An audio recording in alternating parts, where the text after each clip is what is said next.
é introdução, porque a nossa aula tem que começar daqui 10 minutos.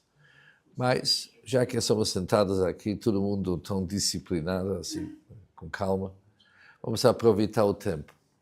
O assunto de hoje é a história da Cabala e o Golem. Todo mundo sabe um pouco sobre o Golem? Não? A sua versão talvez não.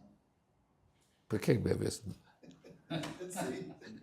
Sempre pode vir. A história é o seguinte, mas já viram falar dessa palavra Golem? Sim. O que é um Golem? Golem é uma criatura. Um robô da antiguidade. Um robô da antiguidade. Eu acho isso uma definição que faz sentido. Mas quem construiu o Golem foi alguém chamado Maharal Rabbi Yehuda Levi. Isso é o nome dele, Yehuda Levi, da cidade do Praga, mais ou menos uns 420 anos atrás.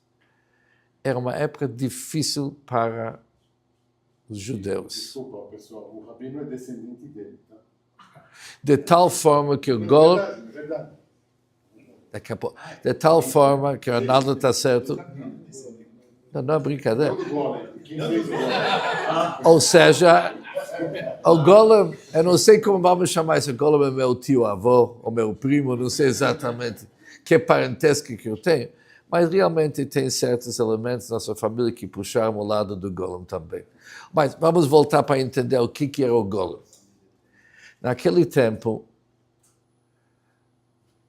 o Blood Libel, todo mundo sabe o que é Blood Libel? Não. Os Goyim naquele tempo, como se traduziu? Não. Libel é...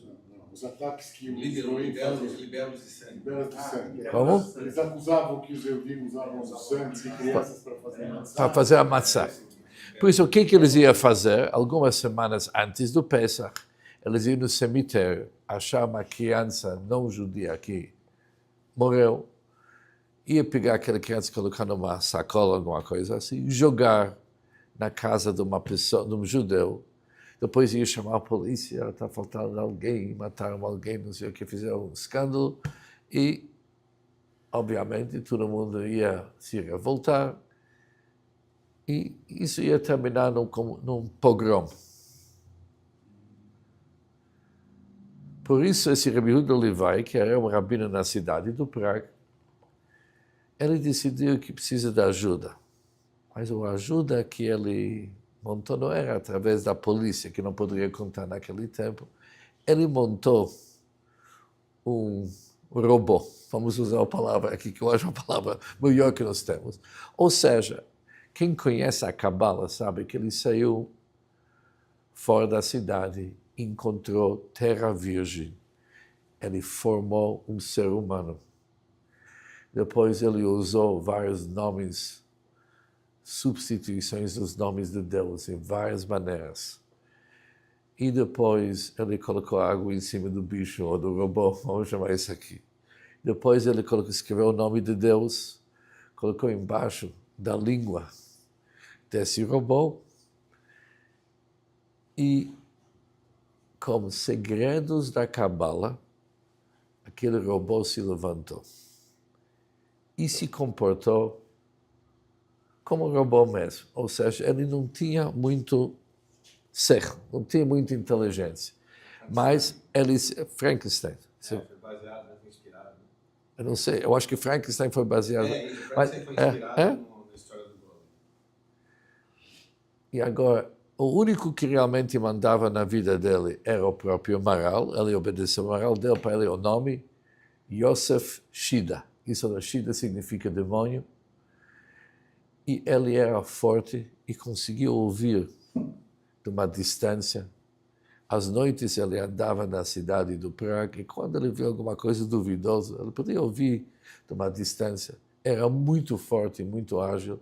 E ele ia dar um jeito na maneira dele de tal forma que a vizinhança ficou com medo desse Frankenstein que você falou agora e a situação se acalmou. Mas a missão dele era proteger proteger o povo judeu Era para proteger o povo judeu. na região. Agora, esse tipo de história até hoje é contestado. Se realmente aconteceu, ou que, mais de fato, se alguém compra o Sefer Yetzirah, o livro de criação, pode comprar isso na livraria Sefer, tem o Sefer Yetzirah. Se ele chega até o meio do livro, ali está escrito todas as instruções como fazer um golem. Se alguém está interessado, mas não é fácil.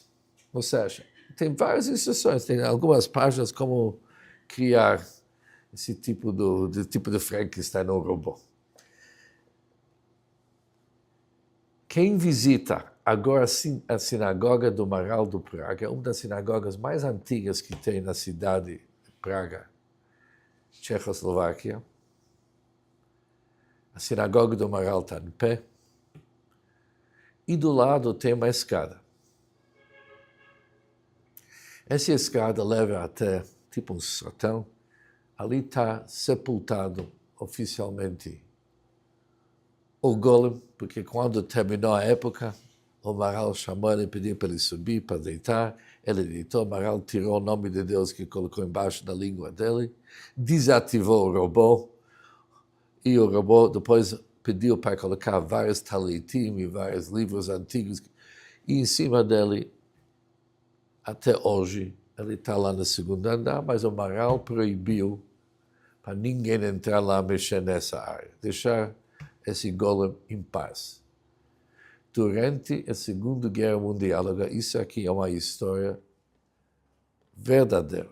Durante a Segunda Guerra Mundial, os nazistas, quando chegaram em Praga, aliás, é uma sinagoga que eles não destruíram, porque é uma cidade muito antiga, queriam que isso fique como uma lembrança que antigamente tinha um povo judeu, e eles riram dessa história, e subiram algumas pessoas, e falaram, onde que está o golem? Falaram, não mexe com isso. Ele não quis ouvir, ele pegou tipo de uma espada, enfiou dentro de todos aqueles talitim, mas ele não conseguiu mais tirar a mão dele, ficou totalmente paralisado. Agora, isso é documentado. A história vai ida e volta sobre o golem. Será que o golem existe ou não existe?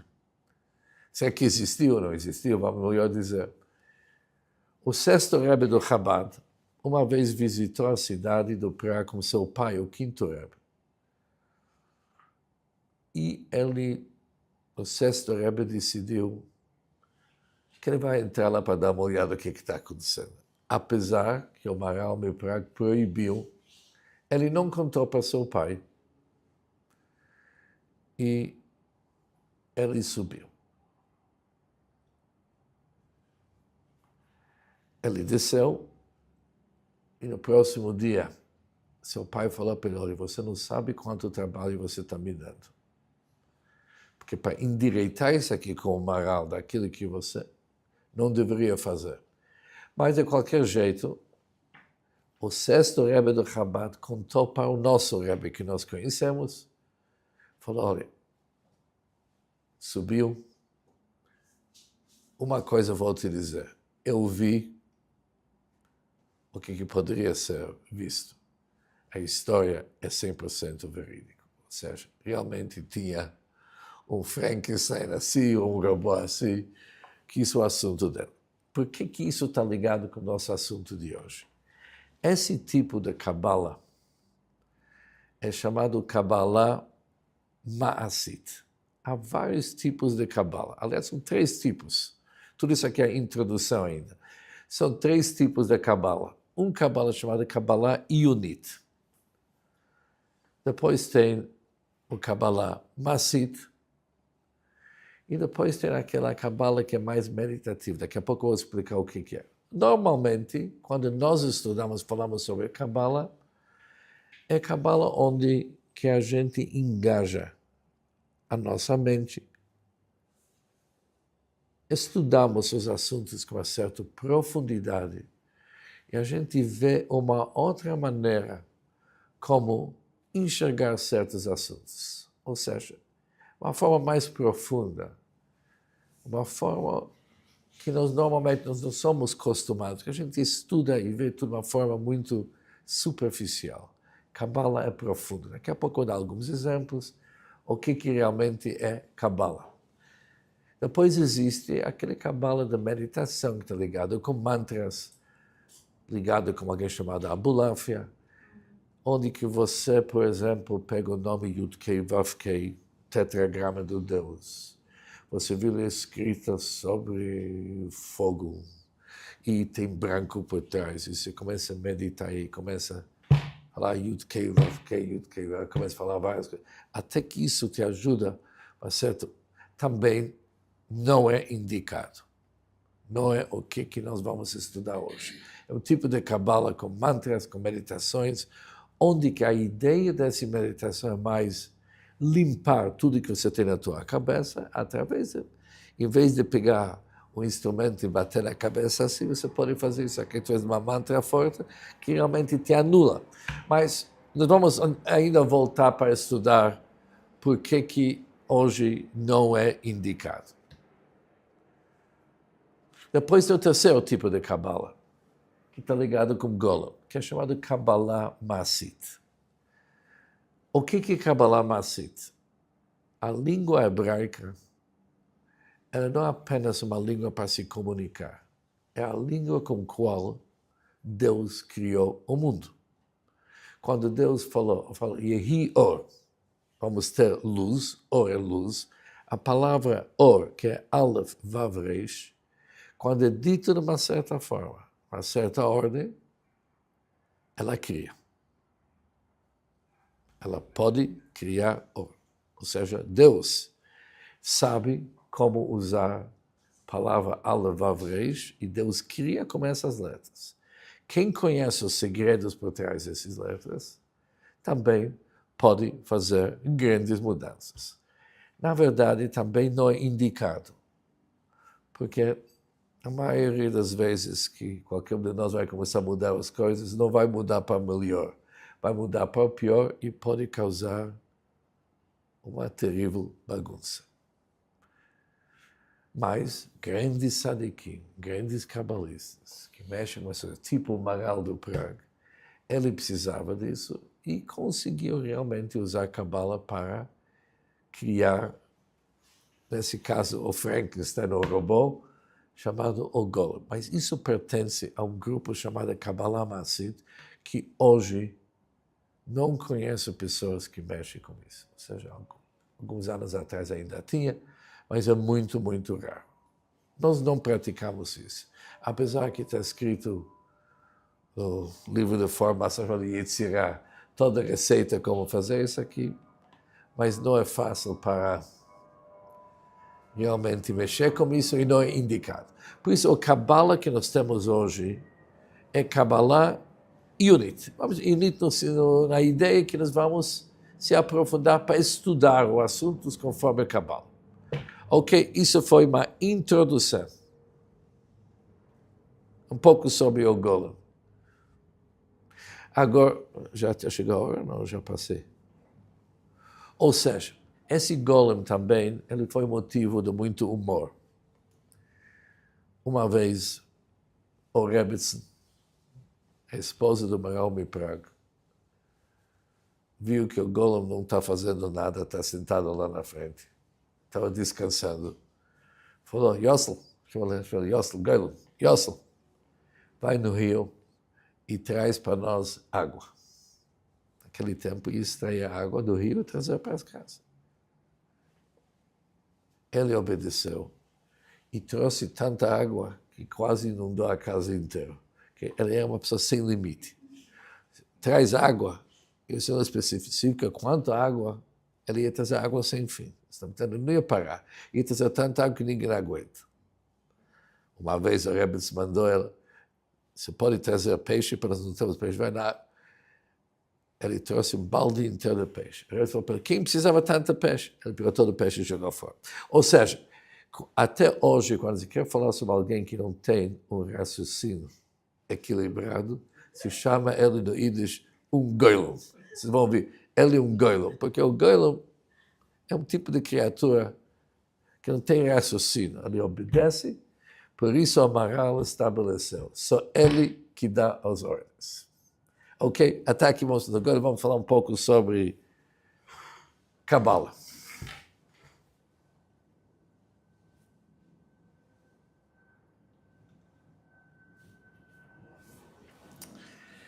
A história da Kabbalah e o Golem é nossa aula 13. Por que entramos agora a falar sobre Kabbalah? Até agora falamos sobre a nossa história. Por que Kabbalah? Porque a gente se encontra, as últimas aulas que tivemos eram sobre Nachmanides, o debate que Nachmanides teve na época dele, um debate terrível, a disputa. Vários filmes feitos sobre essa disputa do Nachmanides contra o cristianismo naquele tempo. Mas, se nós vamos olhar a época da Kabbalah, é no século XIII que a Kabbalah começou a aparecer de uma forma muito forte. Se nós vamos olhar, não deu aqui a Torá Shebichtav, a Torá escrita.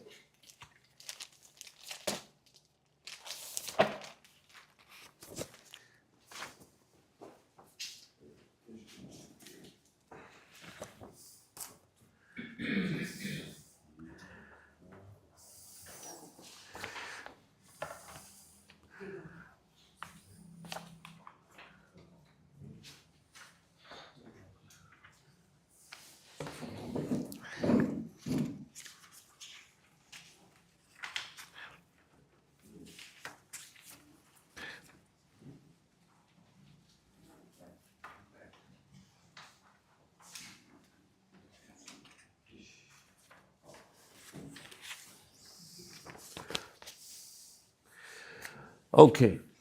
Antes de vamos seguir o roteiro aqui, vai ser mais fácil. O melhor profeta do futuro é o passado. Isso sempre é bom lembrar. Principalmente nos dias atuais, não tem grandes novidades. Tudo que está acontecendo no mundo hoje já aconteceu de uma outra forma, por isso tudo é uma repetição. O que é Kabbalah? Daqui a pouco vamos voltar para o Zohar e século XIII. Vamos melhor seguir uma forma organizada. Kabbalah significa recebido ou recebendo.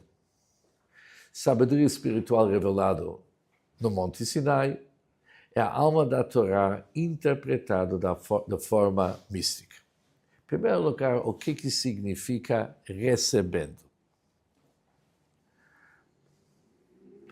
Na cidade de Jerusalém, tem uma yeshiva chamada Yeshivat Bet Kel, se não me engano.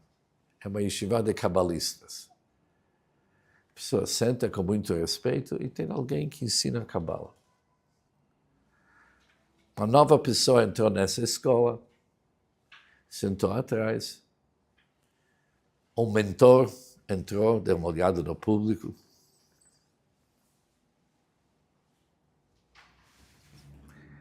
Chamou aquela pessoa que acabou de receber, pegou uma fruta, uma maçã que tinha, para dar para ele. E ele foi. Pum! O cara ficou nervoso, começou a gritar com ele. Pega de novo para entregar. Começa a gritar. Isso aconteceu algumas vezes. Primeira vez que ele chegou, não gostou da forma que estou recebendo ele. O que é isso? De repente, uma pessoa estava sentada do lado, ele chegou para ele. Não faz isso, faz assim. Ele voltou mais uma vez e fez assim. Deu para ele. Falou, você entendeu? Falou, entendi. Nós temos dificuldade de receber. Porque receber significa se anular, se entregar, ser submisso. se subjugar. Podemos usar várias palavras para mostrar, a pessoa tem que fazer assim. Please, por favor. Se faz assim, não. Para entender Kabbalah, você tem que ter esse movimento. Você tem que saber ouvir. Tem que saber se concentrar. O que você acha do assunto não é tão importante. Escuta. Tira tudo que você sabe, aprende, ouve. Isso se chama Kabbalah, recebendo. Se nós vamos parar de pensar, nós vamos ver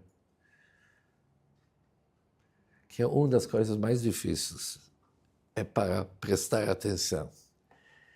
Nós vamos chegar nisso aqui, que um dos assuntos principais da Kabbalah são os chamados 10 Sefirot, 10 atributos de Deus. Se Deus quiser, hoje vamos chegar nisso. Os 10 atributos de Deus, o primeiro se chama Chokhmah. Chokhmah, normalmente, Chacham, Chokhmah, é uma pessoa inteligente. Mas em Kabbalah, Chokhmah não é apenas inteligência. Chokhmah é o poder de captar uma nova ideia, de ser inspirado para algo novo. Não tanto entender o que você já pegou. Não, só captar é chamado Chokhmah. Existe o Mevin, existe Dat, são vários outros atributos. Mas o atributo de Chokhmah é especificamente o poder de captar. O que significa captar uma nova ideia? Para captar uma nova ideia, o que temos que fazer? Todo mundo vai responder com facilidade. Tem que se concentrar. Não tem concentração, você não capta. Mas o que é concentração? Como vamos definir a palavra concentração? Concentrar significa que você somente se dedica para esse assunto e você recebe. Se durante o tempo que você está ouvindo, você vai pensar, eu acho que eu já ouvi isso dele 3 vezes, não é nenhuma novidade que ele está falando. Ou eu acho diferente. O que eu vou fazer para lembrar o que ele está falando? Você não vai captar, porque você não está concentrado. Você vai pensar, olha, eu acho que ele já falou 1 hora, combinamos que essa aula é somente 1 hora, ele já está na 1 hora e 20 minutos, você não está concentrado, você não está captando.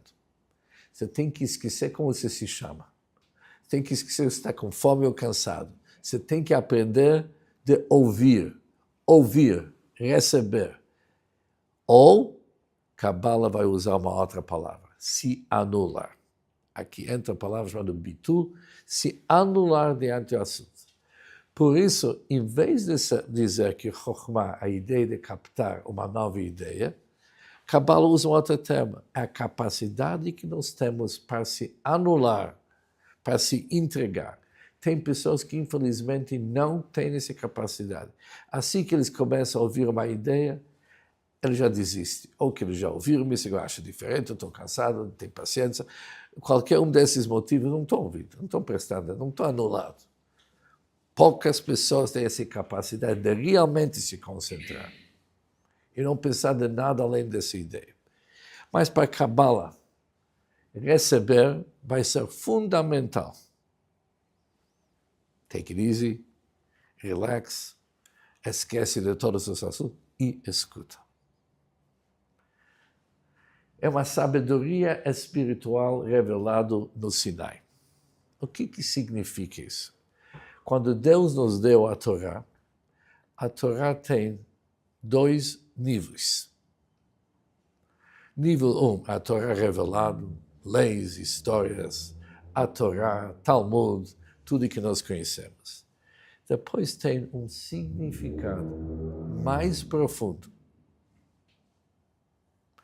que é considerado a alma da Torá. Isso é a Kabbalah. É a alma da Torá interpretada de forma mística. Por isso, certos trechos da Torá, sem Kabbalah, não dá para entender. Sim, nós vamos chegar nessa, eu não quero entrar agora porque é cedo, mas nós vamos conseguir entender que a Kabbalah é a alma do assunto. Você pode entender o assunto de uma forma superficial, ou você pode entender o assunto com profundidade, que é chamado Kabbalah. Idem, a nossa alma também tem um nível mais revelado e tem um nível mais místico profundo. O lado místico nosso se conecta com o lado místico da Torá e com o místico do Deus. Isso vamos ver como as coisas se interligam. Mas, por enquanto, vamos ver o que é a Kabbalah. A Kabbalah é receber, se anular, a alma da Torá interpretada de forma mística. Okay.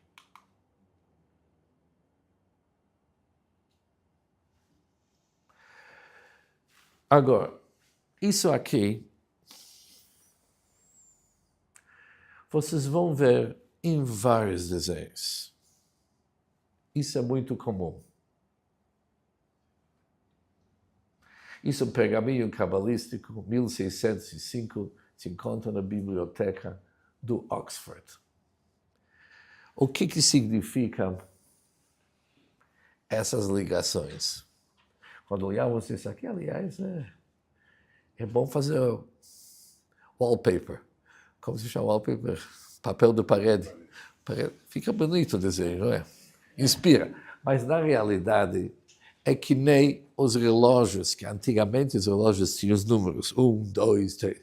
Depois, não precisa mais 1, 2, 3. Já se sabe, quando está bem no meio, é 3 horas, quando do outro lado é 9 horas. Não precisa cada vez. Aqui, quem olha isso aqui já sabe o que é o que.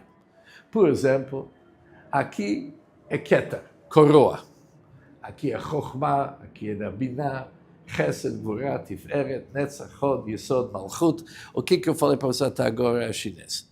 Tá certo? Depois eu volto. Mas cada um é um atributo do Deus. É um instrumento do Deus através do quais ele dirige o mundo. E são maneiras como nós vamos se conectar com Deus. Quem conhece isso aqui, quem trabalha nessa área, especialista, cabalista, que ele consegue... Mas estou mostrando só o que os cabalistas mexem. Agora, aqui tem várias ligações. Tem ligações que é chamado diagonais, horizontais, verticais, círculos. Todos eles são ideias cabalistas que, com o tempo, vamos entender melhor. Mas eu estou mostrando para vocês, mais ou menos, quais que são as áreas, de uma forma muito geral, porque é difícil, dentro de uma hora e meia, realmente entender o assunto. Ou seja, o ensinamento do segredo. Porque Kabbalah é considerado um segredo. Poucos sabiam. Por isso é um segredo. Mas será? A ideia é que todos nós devemos saber um pouco desse segredo. Ou seja, vamos ensinar o segredo. Isso é o mais antigo.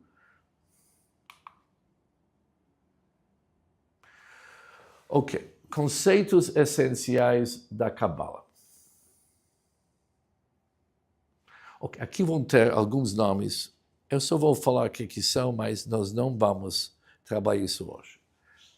Tzimtzum significa a contração da luz divina. Atzilut é o mundo de emanações. Deus infinito está em tudo. O ser humano é reflexo do divino. Ótimo.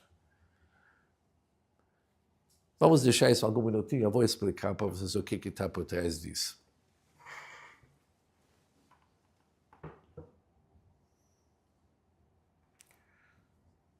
Tudo é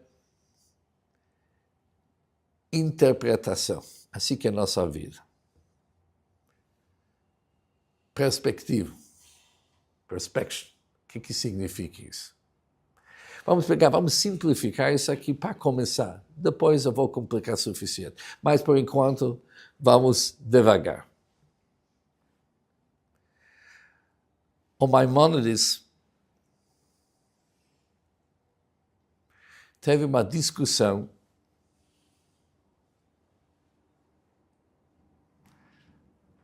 com seus contemporâneos. Será que dá para mudar a natureza de alguém ou não? Ou seja, a segunda natureza, ela é tão forte que nem a primeira ou não? Maimônides diz que não. Os outros falaram que sim. Essa discussão foi longe. Um certo dia, eles convidaram Maimonides para ver um espetáculo. O grupo pegou um gato, treinaram o gato para ser tipo o garçom. O gato chegou com um monte de copos cristais, com o lachaim, e foi servindo as pessoas na mesa. Falou, você acredita nisso? O que se pode fazer com o gato? Foi disciplinado para organizar. Maimonides falou, é super interessante. Vamos fazer isso mais uma vez semana que vem. Todo mundo se juntaram semana que vem. Mas dessa vez, o Rambam Maimonides estava muito bem preparado. Assim que o gato chegou com todos os copos, ele soltou um ratinho, um rato. Naquela hora, o gato largou todos os copos que tem, foi atrás do rato e o gato virou gato de novo. Isso é uma história muito conhecida, muito usada nas yeshivot como exemplo, primeira natureza, segunda natureza, assim diante. O nosso mestre, uma pessoa muito conhecida no Chabad, o Rabbeinu Khan, quando ele conta a história, falou o seguinte, quando ele ouviu essa história do seu mestre, se levantou um aluno e perguntou, olha, nosso mestre, nosso professor, eu quero saber qual que foi o fim. O gato pegou o rato ou não? Qual que foi o fim dessa história? Todo mundo caiu na gargalhada. Quem faz uma pergunta dessa não entendeu qual que é a moral da história, como se diz. Qual a diferença que faz se o gato pegou o rato ou não pegou? Aqui é uma discussão se os gatos podem pegar ratos. Isso aqui é a ideia. Aqui a ideia é qual que é mais forte, a primeira natureza ou a segunda. Por que de repente alguém ia se interessar se o gato pegou o rato? Até todo mundo acha gozada a pergunta. Mas nosso mestre falou, olhe bem, gente. Não é bem assim. Tudo na vida, ou todo mundo, tem a sua história. Imagina agora como o Rambam e seus amigos iam contar a história e como os ratos iam contar a história. Os ratos iam contar a história. Olha, aconteceu o pior desastre da nossa vida. Esse Maimonides e seu grupo não tiveram nada melhor para fazer na vida, mas discutir sobre natureza. A história terminou tão mal que um de nossos irmãos perdeu a vida nessa brincadeira. O vinho inteiro, sentamos Shiva, e realmente foi muito triste para nós. Isso aconteceu? Sim. Mas para eles, para os ratos, se a primeira natureza, Maimonides e seus amigos, pouco importa. Para eles a história é que o rato perdeu a vida por causa de uma discussão. Por exemplo, o que é importante é o final da história. O gato pegou o rato? Não, é uma pergunta interessante. Para quem? Para os ratos. Para Maimonides e seu grupo, ou para nós que estudamos o assunto, se o gato pegou o rato, não interessa. Ou seja, a história realmente foi assim. É uma história só, não são histórias diferentes. A história começou com Maimonides e suas colegas lá sobre o que é mais forte, a primeira natureza ou a segunda, e terminou com a morte de um rato. Isso tudo é verdade. Mas qual parte da história está em evidência? Qual parte da história é importante? Aqui temos uma grande discussão. Ou seja, tudo que enxergamos na vida, temos sempre que pensar, isso é a história de quem? Dos ratos? Ou a história do Maimonides? Qual parte da história que nos interessa? O que vimos? O que para nós é a nossa realidade? Tá certo? E qual que não é tão importante? Isso é uma pergunta que tem que nos acompanhar o tempo inteiro. Porque todo mundo enxerga o mundo, mas todo mundo enxerga diferente. Cada um tira a sua história. O que isso tem a ver com Kabbalah? Como interpretar a nossa vida, a nossa missão. Por que a gente está nesse mundo? O que a Torá está querendo de nós? O que significa ser conectado com Deus? O que deve ser uma preocupação nossa? Ou não para se preocupar? Como interpretar tudo que à nossa volta? São opções que nós temos. São várias opções. Nós podemos escolher a opção que vamos entender quais que são. Temos que ver as opções, ou seja, podemos escolher se sabemos que eles existem. A Kabbalah te ensina várias opções que tem. Ou vamos chamar isso em vez de opções, várias realidades. Isso na linguagem da Kabbalah se chama mundos. Por exemplo, Atzilut é mundo de emanações. Daqui a pouco vamos ver. Emanações é uma palavra muito fancy. Poucas pessoas sabem como traduzir essa palavra, o que significa. Emanações é diferente de uma criação. Quando algo de uma forma de uma emanação, ela está muito ligada com sua fonte. É uma continuação. Quando é criado, tem uma certa independência. Eu não sei se em português é assim, ou não é. A luz do sol, né? O quê? A luz do sol e o sol. A luz do sol é tipo emanação. Emanação. Agora, o professor com alunos não é emanação. Ele tem que preparar o seu discurso. E tem que ver para não ser repetitivo, e não cansar, e facilitar. Ou seja, não é emanação dele. É conforme aquilo que ele está querendo transmitir, é uma outra coisa.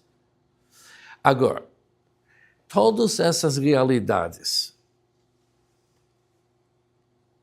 que existem, interpretações sobre quem que somos, qual que é o nosso objetivo na vida, como vamos entender nosso papel no mundo. São mundos. Até que isso em português é interessante. Se fala, olha, esse sujeito, ele se encontra no mundo dele. Ele se encontra no outro mundo, no mundo dele. Até que se usa esse expressão, que é o mundo dele. Ele criou uma certa realidade, o que para ele é importante, quais são suas prioridades, a forma que ele enxerga as coisas. É diferente da maioria das pessoas, por isso ele está no mundo dele. Mas Deus criou vários mundos, aliás, mundos infinitos, que são nada mais do que uma gama de realidades que Deus criou. E nós temos a opção, se queremos, visitar essas opções e viver nessas opções. Obviamente, precisa um certo preparo. Ou seja, quando visitamos um outro mundo, o que se chama visitar um outro mundo? Temos que enxergar qual que é o propósito. Para se tornar um cidadão daquele mundo, há certas condições. A gente tem que se livrar, muitas vezes, de muita bagagem que nós temos, que aquele mundo não aceita, tá certo? Muitas vezes é um bagagem negativo. E a gente enxerga o mundo uma outra realidade.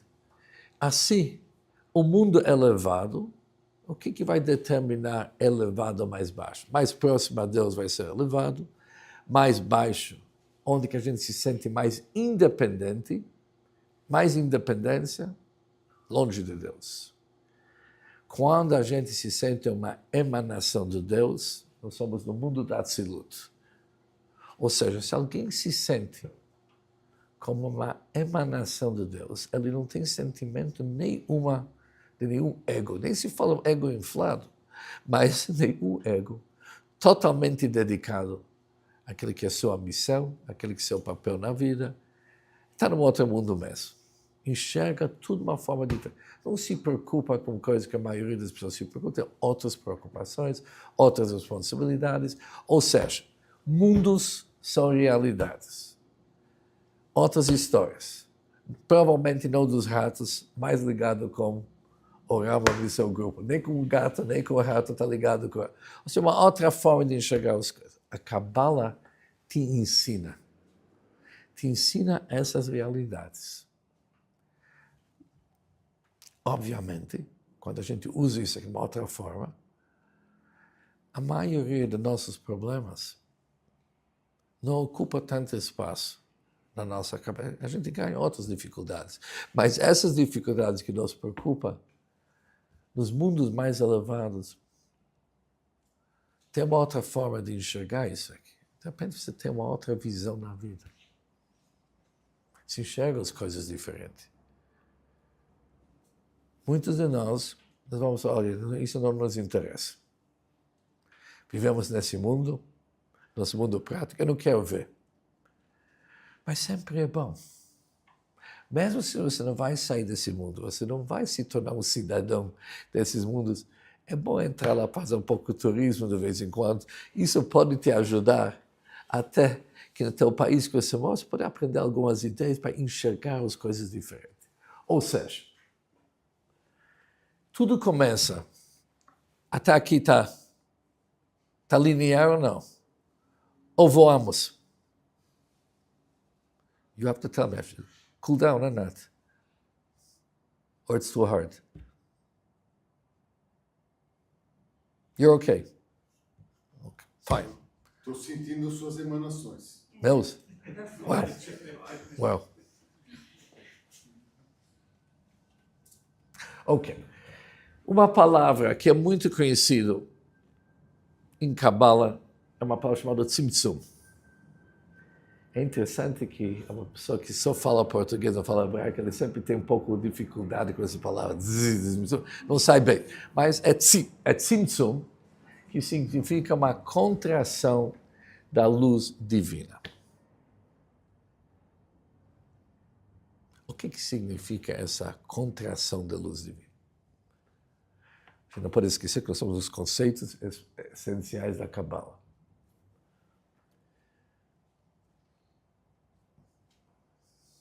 Antes do Kabbalah, existia Deus e o mundo. E acabou. Não tem nada entre nós e Deus. De repente, em Kabbalah,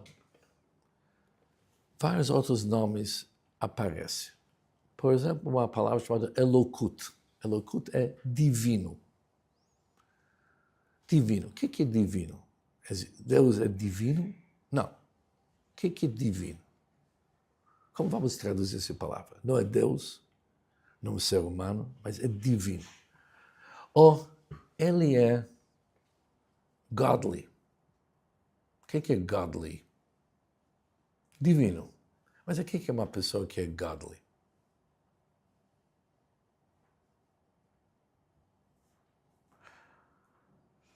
Essa pessoa não é uma pessoa comum. Dá para ver que ele é homem de Deus.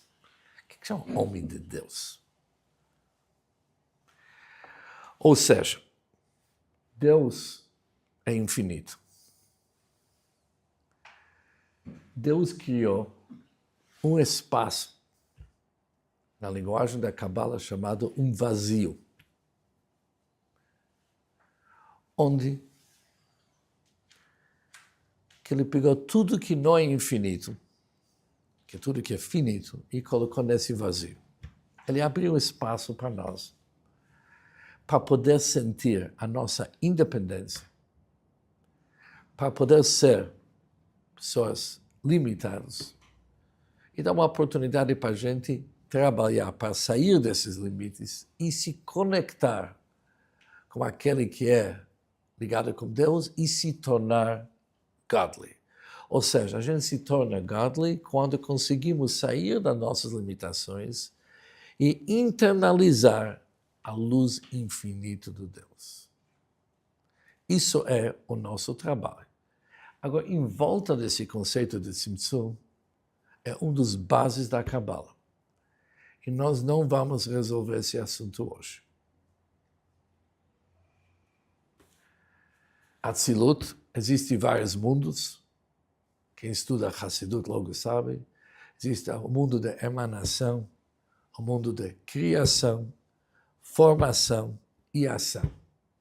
Atzilut é o mundo da emanação, que já vimos antes, é um mundo totalmente ligado com Deus, tem sintonia com Deus, onde que Tudo que está ligado com esse mundo é uma emanação de Deus. Quando alguém se sente como emanação de Deus, ele não tem uma agenda própria. Ele usa a agenda de Deus. Ele se encaixa perfeitamente no plano de Deus. Tipo, tem um livro da Cabala muito antigo, está escrito o seguinte, que nosso patriarca Abraão, ele era o máximo do chesed de bondade. Mas a bondade, atributo da bondade, veio reclamar para Deus. E falou, desde que Abraão está lá no mundo, estou desempregado, não tem nada para fazer, ele está ocupando o meu espaço. Ou seja, quando você pega alguém, o ser humano, ele sobe num nível tão elevado que ele substitui a bondade de Deus. Ou seja, ele se torna a bondade de Deus. Isso é emanação. Obviamente, eu estou falando de forma muito genérica, porque estou querendo para a gente entrar um pouco no assunto. Deus é infinito e está em tudo. Todos nós falamos essa frase. Onde está Deus? Todos os lugares. Mas será que entendemos bem esse assunto? Deus está em todos os lugares. Ele sabe o que acontece em todos os lugares? Tudo bem. Mas está em todos os lugares. Eu não sei, eu tenho uma filha, quando ela era muito pequena, uma vez chegou e falou, pai, é verdade que Deus está em todos os lugares? Eu falei, claro que está. Ou seja, está nessa casa também? Tá. Todos os quartos? Todos. Ou seja, quando eu ando, eu impuro a Deus desse jeito.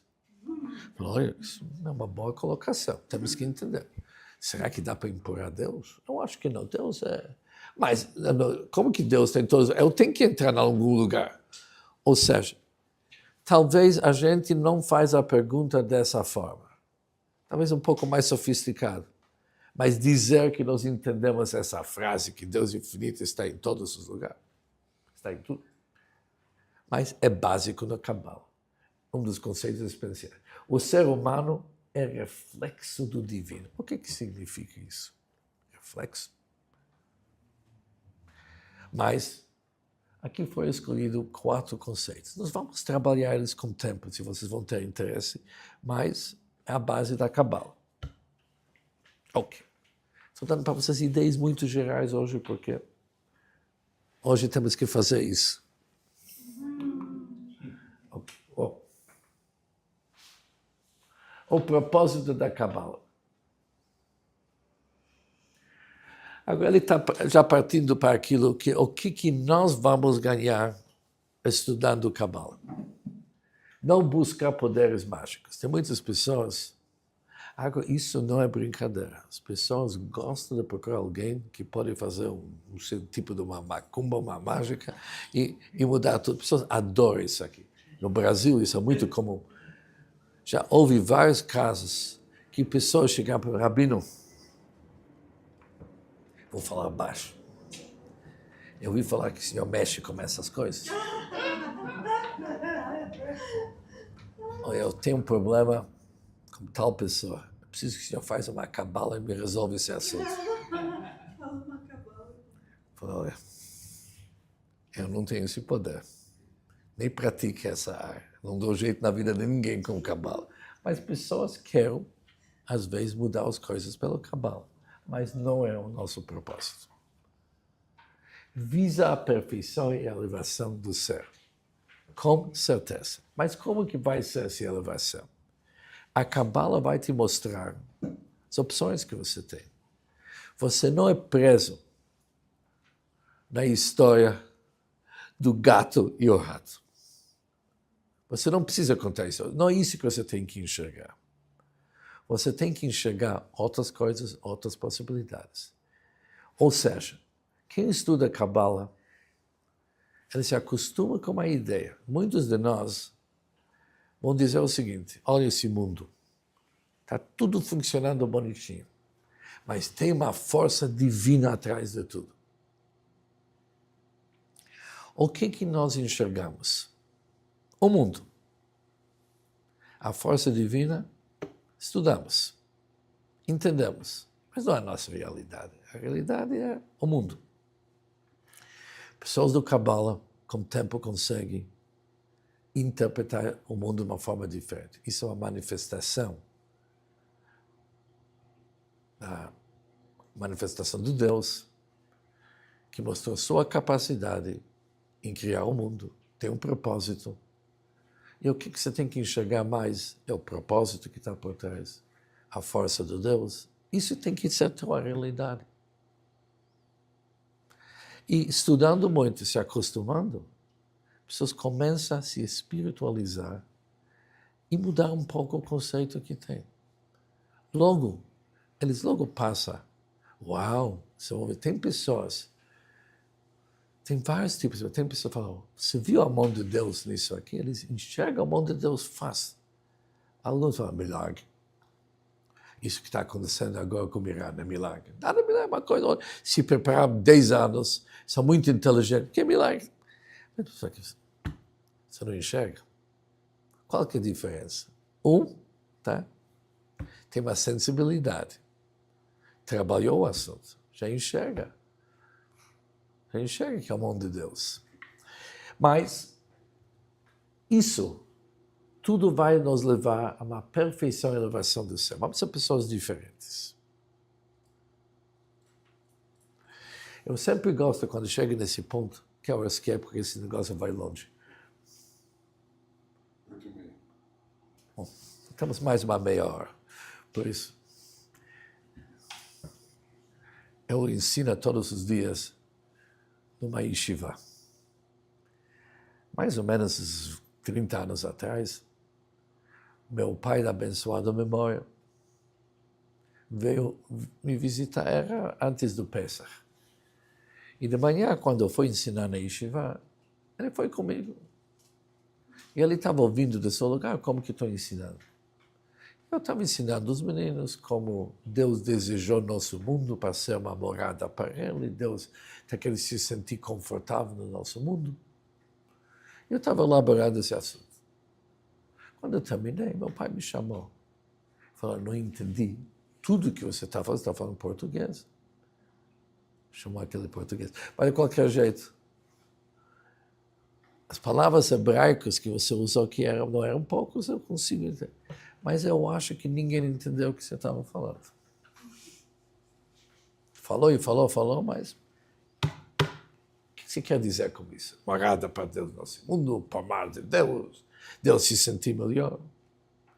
Como se traduz isso aqui? Como se quer que o menino de 13 anos entenda esses assuntos? Agora, pelo menos, eu tinha o bom senso de fazer assim. Falei para o papai, realmente, como que o senhor ia explicar esse assunto? Na próxima aula eu vou corrigir. Deixa eu te falar uma coisa. Não é eu. Ele me mostrou de onde que ele pegou. Ele falou, olha, imagine que você está querendo construir uma casa. Antes de construir uma casa, tem que ter terreno. Vai chegar um vendedor, vai ter problema, você vai lá ver o terreno. Você olha, tá bom. Mas é muito bagunça nesse terreno. Já faz 30 anos que ninguém fez nada. Mas você já sabe que isso aqui tem a metragem que precisa, faz sentido.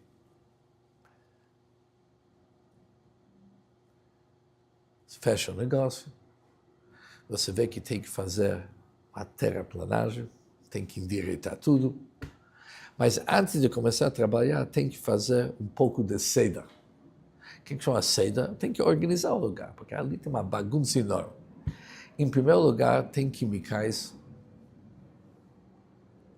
e vidro quebrado, fios elétricos abertos. Tem coisas que são prejudiciais. Isso tem que tirar daqui o mais rápido possível.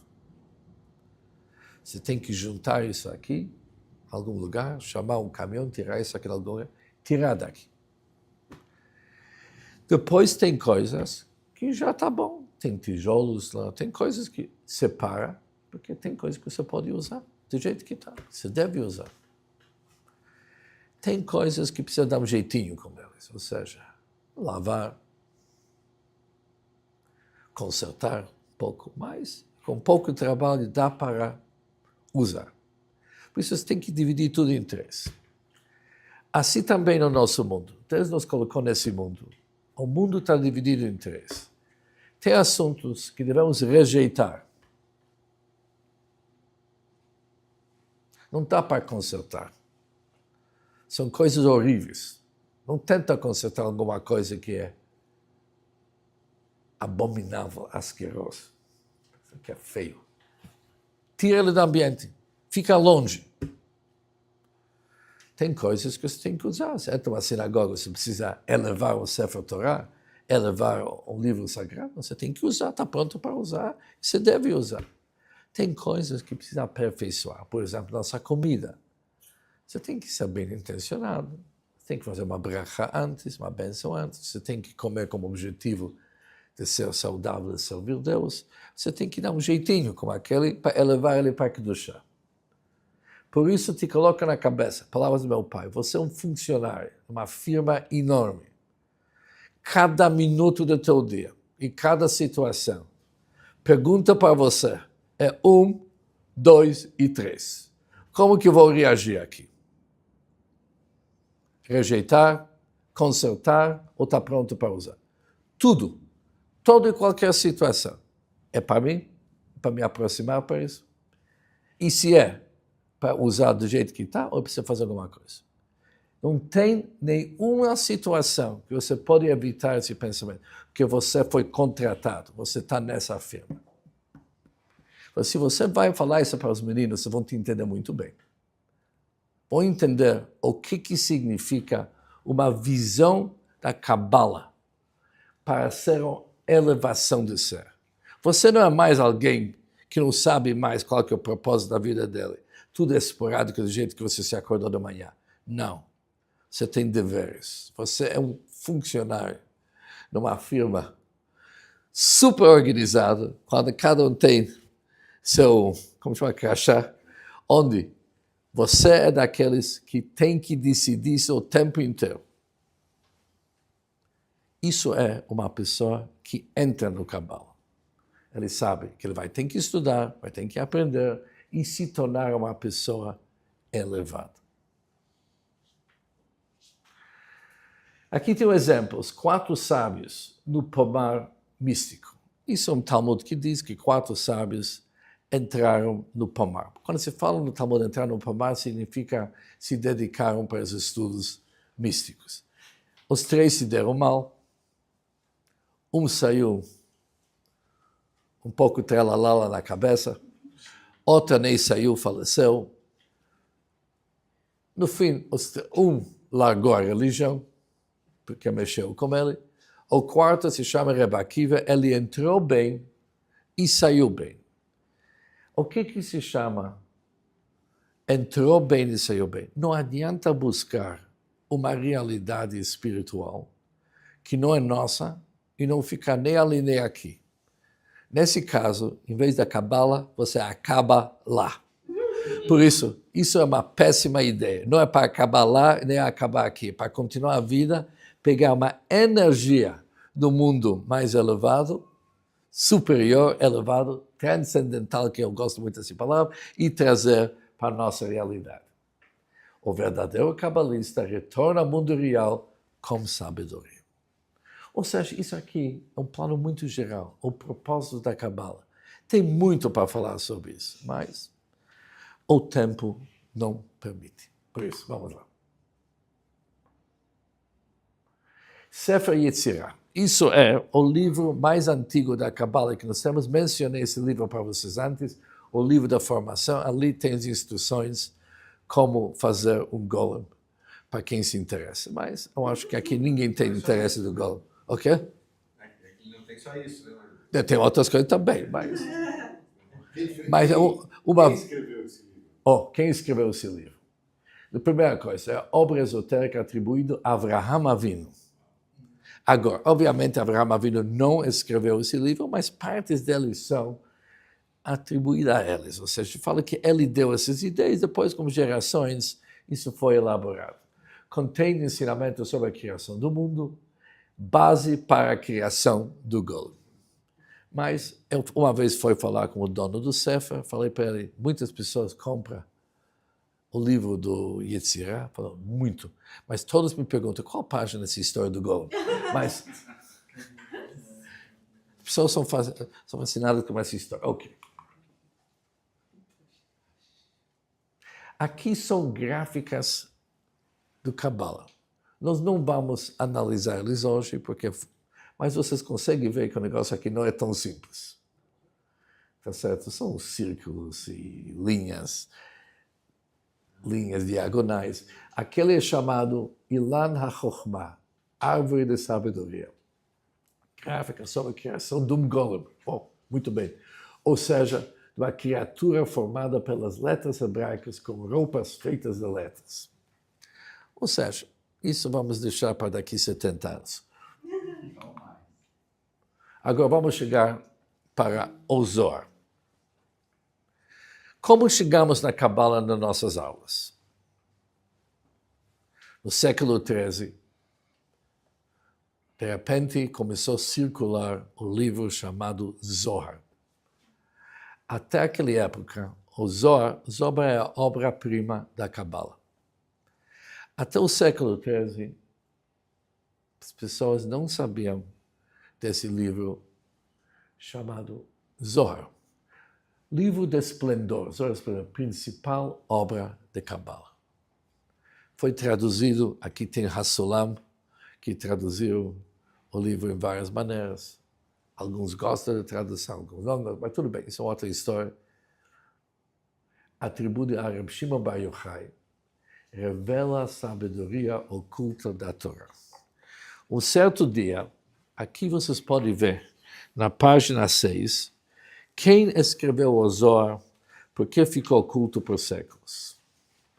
Ou seja, nós acreditamos que o Zohar foi escrito pelo Reb Shimon Bar Yochai, mas Reb Shimon Bar Yochai está no 2º século, o 3º século. Ou seja, para 1000 anos, ninguém sabia do Zohar. Até um certo dia, uma pessoa chamada Moshe de Leon, era uma cidade, Ávila. Estou falando da certa essa cidade não? É Ávila? É uma cidade na Espanha. Aliás, eu fui visitar essa cidade. Ali morava uma pessoa chamada Moshe de Leon. Um certo dia, ele falou que ele tem o livro Zohar. E começou uma grande discussão entre os cabalistas. Vocês podem ver isso depois em detalhes. Alguns disseram que não era Reb Shimon Bar Yochai, que isso foi o próprio Moshe de Leon que escreveu isso. Mas os outros cabalistas falaram, olha, não existe nenhum ser humano que tem esse conhecimento que poderia escrever, usar os nomes de Reb Shimon Bar Yochai, Reb Abba, Reb Chia, pessoas que moravam naquele tempo, e montar um Zohar. Somente se ele era tão grande que nem o próprio Reb Shimon Bar Yochai. Agora, é uma obra enorme, é a base da Kabbalah. Nós hoje acreditamos que foi feita pelo Reb Shimon Bar Yochai, tem todas as provas aqui que vocês podem ver, não vou entrar nisso aqui, mas principalmente foi na página 7 através de uma investigação de Rabino Yitzhak de Akko. Ele é um grande cabalista, ele era um discípulo do Ramban. Nossa última aula era sobre Nachmanides. Esse Rabbi Yitzhak era discípulo desse Nachmanides. Ele entrevistou em Moshe de Leon, que afirmou sob juramento possuir o manuscrito original do Rashbi. Nós não temos esse manuscrito. Em seguida, esse Moshe de Leon logo morreu. Antes que ele poderia mostrar o texto, em Ávila, uma pessoa chamada David de Pancorbo contratou Rabbi Yitzhak, que Moshe nunca teve tal manuscrito, que ele mesmo escreveu. Começou uma discussão. No fim, nós acreditamos, ou seja, desde o Arizal, daqui a pouco vamos chegar quem era Rabbi Yitzhak Luria Arizal, isso é mais ou menos 400, 500 anos atrás. Nós acreditamos que o Zohar foi escrito pelo Reb Shimon Bar Yochai e para nós isso aqui é a Torá escrita da Kabbalah, ou seja, é básica. É muito sagrado para nós. Isso é o Sefer Zohar antigo. Agora, isso aqui, acho que aqui tem. Ok, aqui atrás tem o Zohar que está escrito letras atrás. Esse Zohar, o pai do nosso Rebbe, chamado Rebbe Levi Yitzchak, os russos mandaram ele para Cazaquistão, foi exilado, e ali ele não tinha livros. Eram 5 anos terríveis onde ele terminou sua vida naquelas cidades terríveis. A sua esposa, a Rebbe Tzachana, no Chabad tem tanto Rebbe Tzachana, Hana, o nome sobre a mãe do Rebbe, ela veio ficar com ele e ela produziu uma tinta, pegou várias gramas, aprendeu como fazer tinta, trouxe para ele um livro Zohar e ele escreveu do lado suas anotações de memória. Quando esses livros finalmente chegaram ao nosso Rebbe, cada Shabbat ele ia pegar uma linha e falar sobre isso aqui 1 hora, explicar, porque ele falava, meu pai, ele não tinha possibilidade de escrever nesse texto, pouco tempo, não tinha papel, ele tinha que escrever nos lados. Por isso, ele escreveu muito resumido e o Rebbe elaborou. Mas isso é o Zohar do pai do Rebbe, isso é o Zohar da Itália, isso é uma página, isso é uma, de novo, escrito do pai do Rebbe embaixo. Esse Zohar pertenceu, não deveria falar todo esse discurso que está escrito aqui, pertenceu a Rebbe Levi Yitzchak Schneerson, abençoada memória, exilado pelos soviéticos numa cidade primitiva do Cazaquistão. Ele não tinha tinta nem papel. Ele escreveu notas acadêmicas nas margens dos seus preciosos Zohar com tinta que sua esposa fazia de frutas silvestres, foto biblioteca da Gudas Chabad, óleo de sufismo. Ou seja, eu falei mais ou menos o que está escrito aqui. Okay. As 3 vertentes da Kabbalah. Teórica, que é mais ou menos o que fizemos hoje, chamado teórica. Estrutura dos mundos espirituais, o que acontece na nossa alma. Explicações da Torá, uma forma mística. Isso se chama teórica. Depois, meditativa, elevação da consciência, que nós não dedicamos, a gente não se dedica. Prática, ritual e manipulação mística não é para nós. Já vimos isso aqui, por isso eu não vou.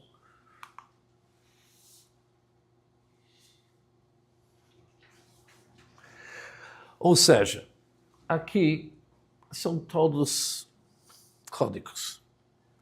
Para as pessoas leigas nos assuntos, vê isso aqui. Aqui ele começa a falar que tem o nome de Deus de 42 letras. 42 letras. Ou seja, tem vários nomes de Deus e várias combinações. Cada um tem outro valor numérico. Tem pessoas que mexem com isso aqui, elas entendem. Um exemplo sobre isso aqui é Rosh Hashanah. Quando tocamos shofar, tem tkiá, tem aquele comprido, depois tem aqueles 3 quebrados, depois tem aqueles pequenos. Quantas vezes tem que falar tu? Pessoas que mexem com Kabbalah tenta fazer 72, mas são muito rápidos, por isso a gente não percebe. Por que 72? Porque 72 é a letras do tetragrama do Deus, Yud Kei Vav Kei, que dá o total de 72. Yud Vav Daled é 20, Hei Yud são 15, 20, 15 e 15 e 22 do Vav. No fim, não vamos entrar em tudo isso, dá 70. Mas isso também é o valor numérico do Chesed, bondade. Por isso, quem está tocando é uma pessoa que mexe com essas coisas e fala, wow, agora eu tenho que despertar a bondade de Deus. Por isso, vou me esforçar para pensar do nome de Deus, que tem um valor numérico de 72. Também o valor numérico do Chesed, da bondade, e com isso, espero que isso sobe para Deus. Ou seja, pessoas mexem, mas isso não é para qualquer um. Por isso, você não se preocupar disso agora. Ainda não. Agora chegamos finalmente para o Golem. É uma criatura feita com letras divinas e argila. O que é argila? É clay. É barro. Clay. Mas é barro, ou seja, é feito na terra. É um tipo de barro. Tipo de barro, isso. Okay. Símbolo de proteção mística, relato mais famoso, o Golem de Praga. Agora, aquelas coisas lá não tem nada a ver. Isso, quem visita Praga, eles vendem isso aqui. Perto da sinagoga, tem várias pessoas que vendem esses tipos de... Aqui parece um sujeito muito triste. Só tem um olho, se não me engano. De qualquer... Okay, eles vendem. Por quê? Primeira coisa, quem que é Amaral de Praga? Vocês têm que saber o seguinte, a Nalda está certo. O Amaral de Praga, ele fez livros sobre a Torá chamado Gur Aryeh. Isso é o nome dos livros do Amaral. Gur, nossa família, que somos descendentes desse rabino, isso virou o nome da nossa família. O Rebbe do Chabad também é descendente do Amaral de Praga. E tem muitas pessoas que são. Ezequiel Green é um descendente do Amaral de Praga. Tem muitos. Mas é interessante, as pessoas que são descendentes, eles fazem questão. Por exemplo, todos os túmulos das pessoas da nossa família, do meu pai, do meu avô, sempre está escrito da família do Amaral de Praga. Não sei por que fizeram isso aqui, mas isso é, porque para eles isso é um assunto importante. De qualquer jeito, para mim, eu não vou escrever isso aqui, porque talvez eu peguei um pouco de descendência do Golem também. Ou de vez em quando é bom se fazer do Golem. Agora, isso não é brincadeira. Aqui tem um grande psiquiatra chamado Jacob Pinheiro Goldberg. Já ouviu falar dele? Sim. Um certo dia, uma história de 25 anos atrás, ele me chamou e falou, Rabino, eu ouvi falar que você é um descendente do Amaral de Praga. Eu preciso falar com você. Preciso falar com você. Foi visitar ela, na Angélica, e ele me escreveu que ele escreveu um livro sobre o Golem. E a tese dele é que cada um de nós tem um pequeno golem dentro dele. Isso é a tese dele. Ele quis saber o que eu acho. Falou, eu sei o que o senhor respondeu. O quê? E no caso dele, tem um grande golem dentro dele.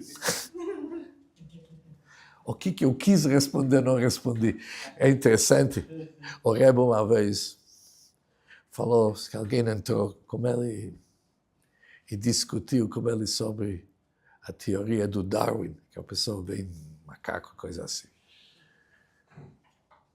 E o Rebbe foi consultar seu sogro. Como tem que tratar com uma pessoa assim que insiste que ele vem? Eu falo para veja bem, você fica com teu Yichs, eu fico com o meu. Você fica com tua Yichs, a descendência, tá certo? Eu vou ficar com a minha. Que nem tem aquela história que o Rabino Jacobs sempre conta. Criança volta da escola e fala, pai para a mãe dele, olha, seu mãe, pai o tempo inteiro fica falando que o homem vem do macaco. Hoje eu estudei no Reida na escola, nós somos descendentes da Avraham Avinu, da Dama, é uma história totalmente diferente. E como que o pai não sabe disso? Fala, olha, o pai fala do seu lado da família, não só desse lado. Mas de qualquer jeito, a ideia dele é que ele tem o Golem lá dentro. Eu falei, eu não sei se bem é o Golem. O Golem é, mas de qualquer jeito, as pessoas em volta essa história do Golem tem. Por isso, quando se visita a cidade do Praga, isso existe até hoje. Isso é a atual sinagoga do Amaral. Isso é a antiga sinagoga de Praga, é a mesma sinagoga. Tá certo? Esse tipo de construção assim, esqueci como que se chama. Começa com G, gota, alguma coisa. Gótica, isso. Isso é construção gótica. Tem muitos prédios antigos. Não? A sinagoga também foi construída. Isso é a sinagoga do Amaral. Agora. É verdade que o golem era mudo? Mudo. Okay. Quem sabe se ele ia gritar, ninguém ia dormir à noite. Mas não sei. Agora, isso aqui é o túmulo do Amaral de Praga. Ela e a esposa dele do lado. Ela se chamava Perla, esse é o nome dela. É interessante que do lado tem o neto dele. A história é que o Amaral pediu para deixar esse lugar reservado para o neto dele. Mas com o tempo é um cemitério que todo mundo visita. Mas é um cemitério que foi usado mais de uma vez. Ou seja, quando passa 100 anos, eles enterram um em cima do outro. Assim, é assim que era, faltou espaço. Mas aqui, quando foram enterrar o neto do Maharal Miprag, viram que não tem espaço. Alguém da família foi falar para o Maharal, falou, olha, faleceu a pessoa, faz favor para todo mundo se mudar um pouco para criar um espaço aqui, porque veio alguém que isso é o lugar dele. E quando voltaram o dia depois, tinha um pequeno espaço. É meio espaço que tem alguém lá, dá para ver isso até hoje. Agora, isso aqui é o livro Gur Arya, está vendo? Aqui vocês têm o nome da família. Gur Arya, isso aqui é um livro antigo do Maharal. Gur Arya, um comentário em 5 volumes sobre a interpretação do Rashi. A Torá, obviamente, hoje usamos o mesmo livro de uma forma muito mais atual. Mas aqui vocês podem ver de onde que vem esse nome. Criação do Golem, moldado com argila e ativado com o nome divino, nome Yossel, obedece apenas ao Maharal. Isso. Não, nada disso. É nada disso. Agora, missões do Golem. Protegia a comunidade contra perseguições, intervinha para restaurar a justiça, foi desativada após cumprir sua missão. Agora, aqui... eu sabia que tem isso facilita. Isso é a escada e aqui é a entrada. Não sei se vocês conseguem ver. Isso é a escada, não é uma escada muito confortável para subir de qualquer jeito. Isso é a escada que leva aonde que o Golem se encontra hoje. Golem repousa no sotão do Alt Nai Shul. Alt significa velho, Nai é novo, porque ele foi provavelmente reformado.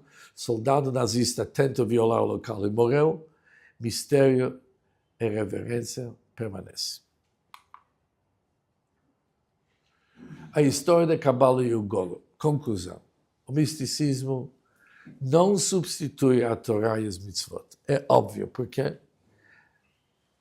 alma sem corpo não funciona e corpo sem alma não funciona. Precisamos do corpo da Torá, que são as leis da Torá, as mitzvot da Torá, precisamos da alma. A verdadeira espiritualidade transforma o ser. Isso vimos um pouco. O caminho para Deus está no estudo e prática da Torá. Toda rabá, lehitraot.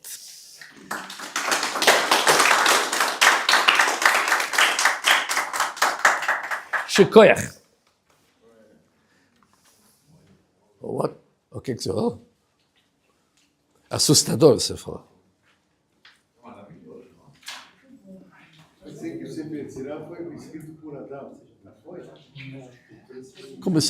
Começou pelo Adão, isso. Começou pelo Adão.